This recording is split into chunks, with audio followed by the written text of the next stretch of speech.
স্বাধীন সোনার বাংলাদেশে একসময় দেশের নানা অঞ্চলে গানের দল নিয়ে গান গেয়ে দর্শক শ্রোতাদের মন মাতিয়েছেন তিনি। হিন্দু মুসলমান গাও সবে দেশের জয় গান।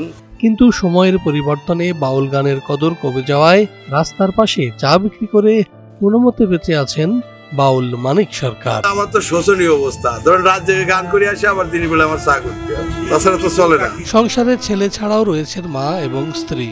একসময় ঘুরে বেড়িয়েছেন দেশের নানা অঞ্চলে, এমনকি ভারতেও দল নিয়ে গেছেন বাউল গানের আসরে।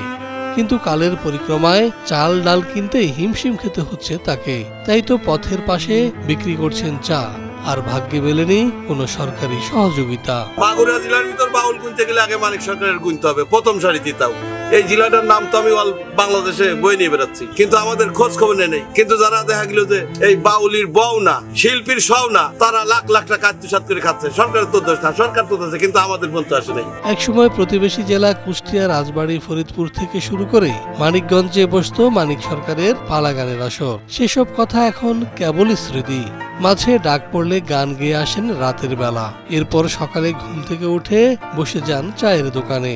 আর এভাবেই কাটছে প্রত্যন্ত অঞ্চলে পড়ে থাকা এক বাউল শিল্পীর করুণ জীবন। কুষ্টিয়া, মানিকগঞ্জ, বৃহত্তর পাবনা, ফরিদপুর, শিবচর, সুরেশ্বর এসব অঞ্চলে বেশি, আপনার ওই মানিকগঞ্জ অঞ্চলটাই বেশি বাউল গানের জন্য। আর এদিকে আপনার পশ্চিম দেশে কুষ্টিয়া থেকে শুরু করে আপনার ওই মেহেরপুর, গান, এখানে আমি। বাবা অনেক কষ্টে তাকে মেডিকেল অ্যাসিস্ট্যান্ট হিসেবে পড়ালেখা করিয়েছেন, কিন্তু এখনো একটা ভালো চাকরি জোগাড় হয়নি তার। তাই তো বাবাকে চায়ের দোকানে সময় দিচ্ছেন বলে জানান মানিক সরকারের ছেলে আকাশ মণ্ডল। তার এই শিল্পকর্মের মধ্য দিয়ে আমাদের ছোট থেকে মানুষ করছে এবং আমাকে একজন মেডিকেল অ্যাসিস্ট্যান্ট ডাক্তার হিসেবে গড়ে তুলেছে। আমি চাই যে সে যেন ভবিষ্যতে তার মনের যে আশা এবং আকাঙ্ক্ষা আমি তার ছেলে হিসেবে তা পূরণ করতে পারি। শুধু মানিকগঞ্জে নয়, পুরো মাগুরার নানা জায়গায় বাউল শিল্পী হিসেবে রয়েছে তার ব্যাপক পরিচিতি।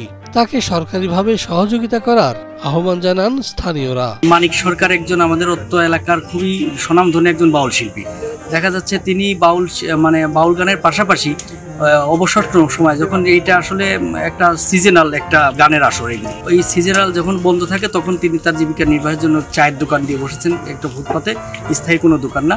তা আমরা আসলে চাই যে শিল্পকলা কর্তৃপক্ষ যেন এই তৃণমূলের বাউল শিল্পীদেরকে একত্রিত করে তাদের যথাযথ মূল্যায়ন করে। সংসার জীবনে অভাব অনটন যেমন আছে, তেমনি আছে না পাওয়ার বেদনাও। তবুও নিজের চা খানেতেই গলা ছেড়ে গেয়ে ওঠেন গান।